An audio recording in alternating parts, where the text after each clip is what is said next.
Hello friend, आज आमी आलोचना करिम आभा कार्डर विषय। आभा कार्ड कि और এই कार्डर मोबाइलर द्वारा केनेকৈ बनाब पारि और এই कार्ड কি কামত व्यवहार करिब पारि बा এই कार्डर पर आमी কি लाभ करिब पारि। ब्लॉग भिडिओটো आरम्भ करूँ। प्रथमे आमी जानि लওঁ এই आभा कार्ड कि और ইয়াर व्यवहार कि। आमी सकलोৱে आयुष्मान कार्डर सम्पर्के अवगत, जेটো कार्डर पर आमी 5 लाख टका पर्यन्त फ्री चिकित्सा पाওঁ। किन्तु এই आभा कार्ड कि? आभा कार्ड हल আপুনি হস্পিটালত গৈ কোনো চিকিৎসা হলে সেই ৰেকৰ্ডবোৰ এই আভা কাৰ্ডত জমা হৈ থাকে।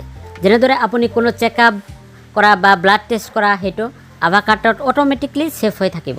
আপুনি ব্লাড টেষ্ট, চেকআপ, আল্ট্ৰাসাউণ্ড, প্ৰেছক্ৰিপশ্যন আদি লগতে লৈ ঘূৰিব নালাগে। এই আভা কাৰ্ডৰ লগতে থাকিব। কোনো ডকুমেণ্টছ হেৰাই গ'লে কোনো প্ৰব্লেম নহয়।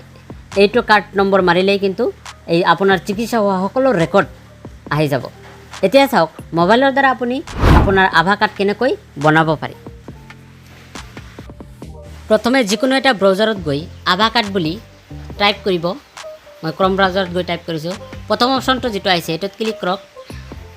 ক্লিক কৰাৰ পিছত এনেকুৱা ইণ্টাৰফেচ আহিব, ক্ৰিয়েট আভা নাম্বাৰ। এতিয়া ক্লিক কৰিলে দুটা অপশ্যন আহিব, আধাৰ কাৰ্ড দি আৰু ই দি। মই আধাৰ কাৰ্ড দি কৰিম। এতিয়া আধাৰ কাৰ্ড নাম্বাৰটো টাইপিং কৰিব, যাৰ নামত আভা কাৰ্ড বনাব লাগে টাইপিং কৰি দিব। মই মোৰ আধাৰ কাৰ্ডটো নাম্বাৰটো মাৰি দি আছোঁ।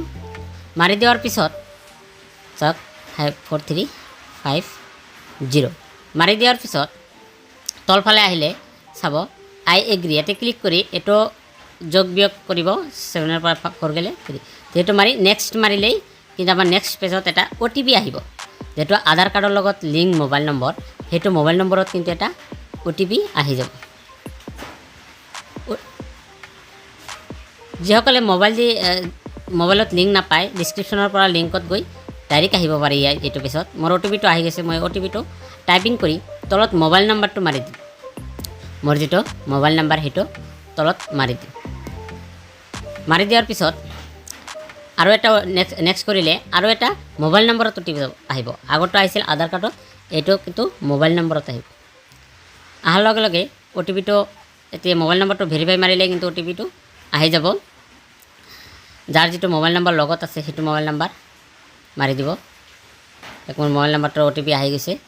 এতিয়া মই OTPটো মাৰি দিম। মাৰি দিয়াৰ পিছত নেক্সট মাৰিম। যিসকলে চেনেলটো ছাবস্ক্ৰাইব কৰা নাই এতিয়া ছাবস্ক্ৰাইব কৰি ৰাখক। চাওক এতিয়া ইমেইল এড্ৰেছটো মাৰিব দিছে। ইমেইল এড্ৰেছটো নাথাকিলে স্কিপ কৰিব পাৰে। এতিয়া আভা এড্ৰেছ এটা দিব লাগিব। এটা আনকমন নাম্বাৰ দিব। তলত ছাজেশ্যন কৰিছে, ইয়াৰ পৰাও চিলেক্ট কৰিব পাৰিব। চিলেক্ট কৰি নেক্সট কৰি দিলে কিন্তু আপোনাৰ আভা কাৰ্ড হৈ যাব। মই এটা যিকোনো এটা চিলেক্ট কৰি ক্ৰিয়েট আভা মাৰি দি আছোঁ। মাৰি দিয়াৰ লগে লগে কিন্তু আভা নাম্বাৰ জেনেৰেট হৈ যাব। চাওক মোৰ ইয়াতে কোনো এটাই নাই কিন্তু আভা নাম্বাৰ জেনেৰেট হৈ গৈছে।